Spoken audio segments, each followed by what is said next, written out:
আলহামদুলিল্লাহ আমরা সন্তুষ্ট রায়ে। শ্লীলতাহানির একটি অভিযোগ, প্রতিবাদ আর ন্যায় বিচারের দাবিকে ঘিরে যে নির্মম হত্যাকাণ্ড পুরো দেশকে নাড়িয়ে দিয়েছিল, সেই ফেনীর সোনাগাজীর মাদ্রাসা ছাত্রী নুসরাত জাহান রাফি হত্যা মামলার রায় হয়েছে আজ। দুজনের মৃত্যুদণ্ড বহাল রেখেছেন। তারা হলেন তৎকালীন মাদ্রাসার সুপার অধ্যক্ষ এস.এম. সিরাজউদ্দৌলা এবং সাদাত হোসেন শামীম।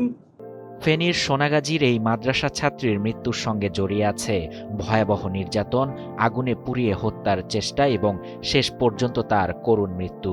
আমরা জুবায়েরের জন্য উচ্চ আদালতে আপিল করব। আমরা একটি বড় আর্গুমেন্ট করেছিলাম, যে আর্গুমেন্টের জবাব রাষ্ট্রপক্ষ দিতে পারে নাই। 2019 সালের 27 মার্চ সোনাগাজী ইসলামিয়া সিনিয়র ফাজিল মাদ্রাসার অধ্যক্ষ সিরাজউদ্দৌলার বিরুদ্ধে শ্লীলতাহানির অভিযোগ করেন নুসরাত। অভিযোগ তুলে নিতে নুসরাতকে চাপ দেয়া হলেও তিনি নিজের অবস্থান থেকে সরে আসেননি। অভিযোগ তুলে না নেয়ায় তাকে হত্যার পরিকল্পনা করা হয় বলে তদন্তে উঠে আসে।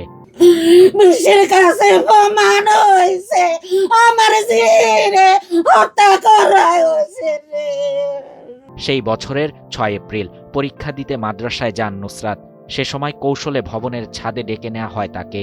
সেখানে বোরকা ও হাত মোজা পরা কয়েকজন তাকে অধ্যক্ষের বিরুদ্ধে করা মামলা তুলে নিতে চাপ দেয়। নুসরাত রাজি না হওয়ায় তাকে বেঁধে শরীরে কেরোসিন ঢেলে আগুন ধরিয়ে দেয়া হয়। গুরুতর দগ্ধ অবস্থায় নুসরাতকে প্রথমে স্থানীয় হাসপাতালে এবং পরে উন্নত চিকিৎসার জন্য ঢাকায় নেওয়া হয়। শরীরের প্রায় 80% পুড়ে যাওয়া অবস্থায় 4 দিন মৃত্যুর সঙ্গে লড়াই করেন নুসরাত, কিন্তু শেষ পর্যন্ত 10 এপ্রিল ঢাকা মেডিকেল কলেজ হাসপাতালে চিকিৎসাধীন অবস্থায় মারা যান তিনি। নুসরাতের মৃত্যুতে দেশজুড়ে চরম ক্ষোভের সৃষ্টি হয় এবং বিচারের দাবিতে সাধারণ মানুষ রাজপথে নেমে আসে। দ্রুত বিচার ও দৃষ্টান্তমূলক শাস্তির দাবিতে সোচ্চার হয় বিভিন্ন শ্রেণী পেশার মানুষ।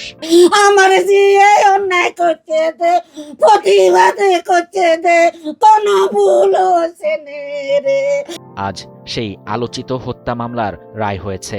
রায়ে 16 জন আসামির মধ্যে সিরাজউদ্দৌলা ও শাহাদাত হোসেন শামীমের মৃত্যুদণ্ড বহাল রাখেন হাইকোর্ট। এছাড়া 4 জনকে যাবজ্জীবন কারাদণ্ড এবং 10 জনকে খালাস দেয়া হয়। নুসরাতের পরিবার ও স্বজনদের কাছে এই রায় শুধু একটি আইনি সিদ্ধান্ত নয়, এটি তাদের দীর্ঘ অপেক্ষা, শোক আর ন্যায় বিচারের আকাঙ্ক্ষার সঙ্গে জড়িয়ে থাকা একটি দিন। নুসরাত নেই, কিন্তু তার প্রতিবাদ আর সাহস আজও মানুষকে অন্যায়ের বিরুদ্ধে সোচ্চার হওয়ার কথা মনে করিয়ে দেয়।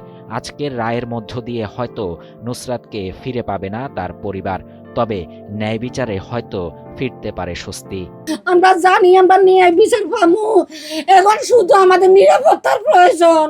শাহরিয়ার শাফাত, বাংলা নিউজ 24।